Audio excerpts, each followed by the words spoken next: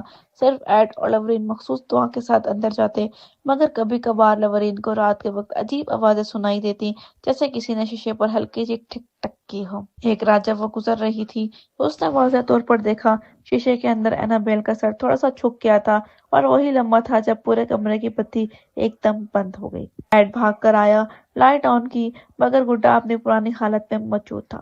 بس اتنا فرق تھا کہ اس کے پیچھے رکھی لڑکی کی سلیب الٹی ہو چکی تھی۔ ایڈ نے اس دعا کے دوران کہا، یہ چیز صرف قید نہیں ہوئی، یہ انتظار کر رہی ہے کسی کے دوبارہ بلانے کا۔ لورین نے خوفزدہ لہجے میں کہا، اگر کسی نے اس شیشے کو دوبارہ چھوا شاید وہ کبھی واپس نہ آئے۔ دن، ہفتے، مہینے گزر گئے، وارس کی زندگی معمول پر آنے لگی، مگر لورین جانتی تھی یہ خاموشی ایک طوفان سے پہلے کی خاموشی تھی۔ ایک رات جب وہ گھر واپس آئی تو دیکھا کہ میوزیم کا دروازہ کھلا ہے۔ ایڈ نے فوراً اندر دوڑ لگائی۔ سب کچھ ٹھیک تھا، مگر شیشے کے فریم پر لکڑی کی ایک ہلکی سی داڑ تھی، اور اینابیل کا چہرہ شیشے سے ذرا سا آگے جھک گیا۔ لورین کے لبوں سے بے اختیار نکلا، وہ ہمیں دیکھ رہی ہے۔ ایڈ نے شیشے پر دوبارہ مہر لگائی اور کمرے کے مقفل کر دیا، مگر دونوں جانتے تھے کہ برائی صرف قید ہوئی ہے، ختم نہیں، اور کبھی نہ کبھی کوئی نادان انسان دوبارہ اس دروازے کو کھول دے گا جہاں سے اندھیرا جنم لیتا ہے۔ وقت گزر گیا۔ ایڈ اور لورین وارن اب عمر رسیدہ ہو چکے تھے، مگر ان کے میوزیم میں وہی پر اسرار خاموشی قائم تھی۔ شیشے کے پیچھے بند اینابیل جیسے اب بھی سانس لے رہی ہو، اور اس کے کپڑے کچھ پرانے ہو چکے تھے، مگر آنکھوں کی چمک پہلے ہی جیسی تھی، ٹھنڈی، ساخت اور خوفناک۔ میوزیم میں ہر سال چند خاص مہمانوں کو اجازت دی جاتی۔ ان میں اکثر ماہرین روحانیات، پادری یا پیرانارمل تحقیق کار شامل ہوتے، لیکن ایک دن ایک مختلف شخص وہاں آیا، ایک نوجوان لڑکا جس کا نام تھا مارک اسٹینز۔ مارک کو روحانی چیزوں سے خاص شوق تھا۔ وہ اپنے یوٹیوب چینل پر ہنٹڈ آبجیکٹس کے ویڈیوز بناتا تھا۔ اس نے وہاں سے خصوصی اجازت حاصل کی کہ وہ میوزیم میں ایک مختصر ویڈیو شوٹ کر سکے۔ لورین نے بہت تاکید کی، ماسٹر شیشے کے باہر سے شوٹ کرو، تم کسی بھی چیز کو ہاتھ نہیں لگاؤ گے۔ مارک نے وعدہ کیا، مگر اس کے دل میں ایک عجیب تجسس پنپ رہا تھا۔ وہ سوچ رہا تھا کہ اب واقعی یہ گڈا خطرناک ہے یا سب ڈرامہ ہے۔ رات کے وقت وہ خفیہ طور پر واپس آیا، کیمرہ آن کیا اور مدھم روشنی میں شیشے کے سامنے کھڑا ہو گیا۔ آواز مدھم تھی، مگر اس کے الفاظ ریکارڈ ہوئے، اینابیل، اگر تم واقعی موجود ہو تو کوئی نشان دو۔ کچھ لمحے خاموشی رہی، پھر اچانک کمرے کی بتی ہلکے سے ٹمٹمائی۔ مارک نے ہلکا سا کہکا لگایا، یہ تو بس بجلی کا مسئلہ ہے۔ لیکن پھر اس کے کیمرے نے ریکارڈ کیا، شیشے کے اندر گڈے کا سر آہستہ سا ہلتا ہوا نظر آیا۔ مارک پیچھے ہٹا، مگر پھر دلیر بننے کی کوشش کی۔ اس نے کہا، میں تم سے نہیں ڈرتا۔ اور اسی لمحے اس نے شیشے پر ہاتھ رکھا، ایک ٹھنڈی لہر اس کے پورے جسم میں دوڑ گئی۔ اچانک کمرے میں موجود لکڑی کے سلپ نیچے گری اور دروازہ خود بخود بند ہو گیا۔ مارک نے خوفزدہ ہو کر پیچھے ہٹنا چاہا، مگر ایک لمحے کے لیے اس نے دیکھا شیشے کے اندر گڈے کی آنکھیں اب سیدھی اس پر جمی تھی۔ اگلی صبح لورین وارن نے دیکھا کہ میوزیم کا دروازہ نموا ہے، اندر داخل ہوائیں تو فرش پر کیمرہ ٹوٹا ہوا پڑا تھا۔ اگلی صبح لورین وارن نے دیکھا کہ میوزیم کا دروازہ کھلا ہوا ہے، اندر داخل ہوئی تو دیکھا فرش پر کیمرہ ٹوٹا ہوا پڑا تھا، اور اینابیل کے شیشے پر ایک واضح خراش بنی ہوئی تھی، جیسے کسی نے اندر سے ناخن پھیرا ہو۔ مارک کہیں نہیں ملا۔ پولیس کو بلایا گیا، مگر پورے گھر میں اس کا کوئی سراغ نہ ملا۔ صرف ایک ریکارڈنگ ملی، وہی ویڈیو جس میں مارک اینابیل کو چیلنج کر رہا تھا۔ ویڈیو کے آخری چند سیکنڈ میں کیمرہ فرش پر گرا ہوا نظر آتا ہے، اور پس منظر میں ہلکی سی آواز آتی ہے، اب تم میرے ساتھ رہو گے۔ کئی ہفتے بعد ایک قریبی قصبے میں ایک پرانا مکان خالی ملا۔ اندر کی دیواروں پر بچے جیسی لکھائی میں الفاظ کندہ تھے، ہیلپ می پلیز، اور کمرے کے بیچوں بیچ ایک پرانی گڑیا رکھی تھی جو اینابیل سے بالکل مشابہت رکھتی تھی۔ جب پولیس نے وارنس کو بلایا تو لورین نے دیکھتے ہی کہا، یہ وہ نہیں، مگر اس کا سایہ ضرور ہے۔ وہ فوراً سمجھ گئی کہ اینابیل نے اپنی بدروح کسی دوسرے شے میں منتقل کر دی ہے۔ ایڈ نے کہا، ہم نے اس کو قید کیا تھا، ختم نہیں کیا۔ شیطان کو صرف روک سکتے ہیں، مار نہیں سکتے۔ اس لیے لورین کو خواب آیا، وہ ایک اندھیرے کمرے میں تھی، سامنے اینابیل کھڑی تھی اور پیچھے مارک کا سایہ۔ وہ مسکرا رہا تھا اور کہہ رہا تھا، میں نے کہا تھا یہ صرف ایک کہانی نہیں ہے۔ لورین چیخ کر جاگی، مگر دل کی دھڑکن اب بھی تیز تھی۔ کمرے میں ایک ہلکی سرسراہٹ گونجی۔ جب اس نے چراغ جلایا تو دیکھا کہ الماری کے پاس فرش پر ایک چھوٹا سا نوٹ پڑا ہے۔ نوٹ پر لکھا تھا، مس می، کیا تمہیں میری یاد آئی؟ لورین نے گھبرا کر ایڈ کو بلایا، دونوں نے میوزیم کو دروازہ بند کر دیا اور دعاؤں کا سلسلہ دوبارہ شروع کیا، مگر وہ دونوں جانتے تھے اینابیل اب صرف ایک گڈا نہیں رہی، وہ ایک نقش بن چکی تھی جو جہاں بھی کوئی اسے یاد کرے وہاں جا سکتی تھی۔ ہوا میں ایک بوچھا ٹھہرا ہوا تھا، وارن کے گھر میں کئی دنوں سے دعاؤں کی آواز گونج رہی تھی، مگر اندھیرے کا سایہ جیسے ٹلنے کا نام نہیں لے رہا تھا۔ لورین کی آنکھوں کے گرد نیند کی محرومیت صاف جھلکنے لگی۔ ہر رات اسے وہی خواب آتا، اینابیل کی خالی آنکھیں، ماں کی مدھم آواز اور ایک سرگوشی، تم نے مجھے قید کیا مگر میں اب بھی زندہ ہوں۔ ایڈورا نے فیصلہ کیا کہ اب وقت آ گیا ہے، اب اینابیل کو محض شیشے کے پیچھے بند کرنا کافی نہیں، اب اسے ہمیشہ کے لیے مہر بند کرنا ہوگا۔ انہوں نے اپنے پرانے دوست فادر مائیکل کو بلایا، وہی پادری جو کئی بار شیطانی انکشافات کے خلاف رسومات ادا کر چکا تھا۔ فادر مائیکل نے گھر میں داخل ہوتے ہی کہا، یہ محض ایک شے نہیں ہے ایڈ، یہ ایک دروازہ ہے۔ ایک دروازہ جب کھل جاتا ہے تو دونوں طرف سے چیزیں آتی جاتی ہیں۔ لیورین نے گہری سانس لی، اگر ہم آج اسے نہ روکیں تو شاید کل یہ کسی اور کے گھر پہنچ جائے گی۔ میوزیم کے دروازے پر مقدس تیل لگایا گیا، چرچ کی دعائیں کلمات گونجنے لگی اور پورا کمرہ ایک روحانی فضا سے بھر گیا۔ اینابیل شیشے کے پیچھے خاموش بیٹھی تھی، مگر لورین نے محسوس کیا جیسے گڈے کے چہرے پر وہ مسکراہٹ اب پہلے سے کچھ زیادہ نمایاں ہو گئی ہو۔ جیسے جیسے فادر مائیکل کے الفاظ بلند ہوتے گئے، کمرے کی فضا بھاری ہونے لگی، روشنی بار بار چھپکنے لگی اور ایک لمحے کے لیے پوری عمارت میں بجلی چلی گئی۔ اندھیرے میں صرف ایک چیز چمکی، اینابیل کی آنکھیں۔ فادر مائیکل نے سلیپ بلند کر چیخ کر بولا، فادر مائیکل نے سلیپ بلند کی اور چیخ کر بولا، "In the name of the Lord I command you, leave this vessel." اچانک شیشے پر دراڑ پڑ گئی، لورین نے چیخ مار کر دعا پڑھنا شروع کی۔ ایڈ نے میز کے نیچے سے مقدس پانی اٹھا کر شیشے پر چھڑکا، کمرہ ہلنے لگا جیسے زلزلہ آ گیا ہو۔ شیشے کے اندر سے کسی کے ہنسنے کی آواز آئی، مدھم مگر واضح، تم مجھے قید نہیں کر سکتے۔ لورین کے ہاتھ کانپنے لگے، اس نے محسوس کیا کہ فرش کے نیچے سرد ہوا اٹھ رہی ہے اور شیشے کے ارد گرد دھواں سا بننے لگا ہے۔ فادر مائیکل نے آخری آیت پڑھی اور سلیب کو شیشے پر رکھا، ایک چمک سی پھیلی اور پھر سب کچھ خاموش ہو گیا۔ کمرے میں ایک لمحے کے لیے مکمل سناٹا چھا گیا۔ ایڈ نے آہستہ سے لورین کی طرف دیکھا، کیا ختم ہو گیا؟ لورین نے شیشے قریب جا کر دیکھا، گڈا اب ساکت تھا، چہرے پر وہی پرانی معصوم مسکراہٹ، مگر آنکھوں میں اب اندھیرا نہیں۔ فادر مائیکل نے کہا، ہم نے دروازہ بند کر دیا ہے، مگر یاد رکھنا اگر کوئی پھر سے اسے چھوئے گا تو دروازہ دوبارہ کھل جائے گا۔ ایڈ نے اس بات میں سر ہلایا، انہوں نے شیشے کو نئے مقدس قفل سے بند کیا اور اوپر ایک نئی تختی لگائی، نیور ٹچ نیور اسپیک۔ 3 ہفتوں میں بدلے اور ہفتے مہینوں میں زندگی معمول پر آنے لگی۔ لیورین اب بھی وقتاً فوقتاً دعا پڑھتی، مگر اس کا دل کہتا تھا کہ اندھیرا مکمل طور پر ختم نہیں ہوا۔ ایک دن جب وہ میوزیم کے پاس سے گزر رہی تھی، اچانک دروازے کے پیچھے سے ہلکی سی ٹھک ٹھک کی آواز آئی۔ وہ رکی، کان لگایا، خاموشی۔ مسکراتے ہوئے بولی، شاید میرا وہم ہے، مگر جیسے ہی وہ مڑی، کمرے کے اندر شیشے پر ایک نئی دراڑ ابھر آئی، ہوا میں مدھم سرگوشی گونجی، مسمی۔ کئی سال بعد لورین والد کے انتقال کے بعد وارس کا میوزیم بند کر دیا گیا، سب اشیاء کو محفوظ مقام پر منتقل کیا گیا، سوائے ایک کے، شیشے کا وہ پرانا فریم جس پہ اینابیل بند تھی۔ ابھی بھی ایک نامعلوم جگہ پر رکھا ہے۔ کچھ لوگ کہتے ہیں کہ وہ اب بھی وارس کے تہہ خانے میں ہے، کچھ کا کہنا ہے کہ سرکاری تحقیق کاروں نے اسے منتقل کر دیا، مگر ہر سال اکتوبر کے مہینے میں وارس کے پرانے گھر کے پاس سے گزرنے والے لوگوں کو کبھی کبھار ایک بچے جیسی ہنسی سنائی دیتی ہے اور کبھی ہلکی سی سرگوشی، پلے وتھ می۔ کیا اینابیل واقعی قید ہو گئی یا وہ اب بھی اپنے نئے میزبان کا انتظار کر رہی ہے؟ کوئی نہیں جانتا، بس اتنا معلوم ہے، برائی کبھی ختم نہیں ہوتی، وہ صرف خاموش ہو جاتی ہے۔